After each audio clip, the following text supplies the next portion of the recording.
উমর রাদিয়াল্লাহু তাআলা বেঁচে থাকলে শতকরা ৯৫ জন হুজুরের আজীবন জেল হতো। বক্তব্য একটা জগৎ যেখানে বিদ্যা লাগে না, অবাক হতে হয় আমাকে। এখন আমিও টুকটাক এই মাঠে আছি, তেমন পড়াশোনা না জানলেও, যার কারণে আমি না সামনে বাড়তে পারছি না পিছিয়ে হটতে পারছি, না এটাকে বন্ধ করতে পারছি, না এটাকে চালু রাখতে পারছি। আর আপনাকে দেখলে আমার কষ্ট হয়, মহিলা মানুষ হ্যাঁ করে গল্প করতে করতে আসলো আবার চলে গেছে। তো কি হিন্দুর মেয়ে চলে গেল কেন? তা আপনারই মেয়ে। ও কি হিন্দুর স্ত্রী? ও তা আপনার স্ত্রী, চলে গেল কেন? যাবে কেন? কি দেখাতে চাই?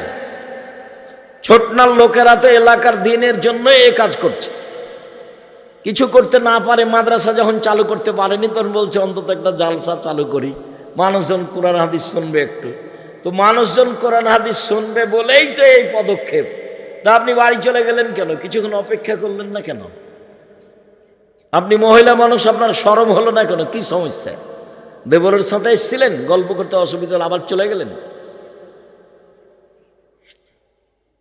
এটা তো কুমিল্লা বাড়ি ঘেরা লাগে না, সাতক্ষীরার মতো। বহুদিন বলেছি এই মাঠে যে ভুইসার করে এসেছিলাম, ভিতরে গেলাম তো বলছি এটা বাড়ি। তো বলছি কোন দিক দিয়ে ঢুকলাম? বাড়ি হলে দরজা লাগবে না? কি খবর ভাইজান?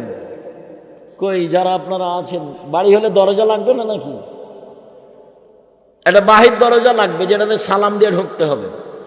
রাসূল সাল্লাল্লাহু আলাইহি ওয়াসাল্লাম বলছেন 3 শ্রেণীর মানুষের জিম্মেদার আল্লাহ। এক, যে দরজায় সালাম দিয়ে ঢোকে,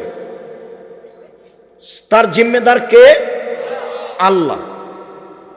তা আপনার দরজায় না তো সালাম দিবেন কোথায়? তা আল্লাহ জিম্মেদার হবে কেমনে? 2, যে সালাত আদায়ের জন্য বাড়ি থেকে বের হয়েছে, বাসায় ফিরে আসা পর্যন্ত তার জিম্মেদার আল্লাহ। 3, যে যুদ্ধের পথে বের হয়েছে, জেহাদের পথে, বাড়িতে ফিরে আসা পর্যন্ত জিম্মেদার আল্লাহ।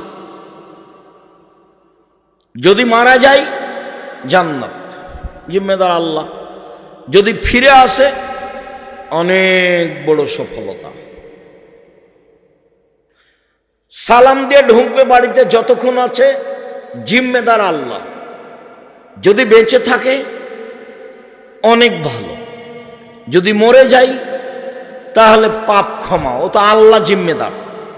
তো সালাম দিয়ে যে ঢুকবেন তো বাড়ির দরজায় তো নাই, সালাম দিবেন কোথায়? বহুল হিসাব। আগামীকাল সন্ধ্যা হতে হতে বাড়ির চতুর্দিকে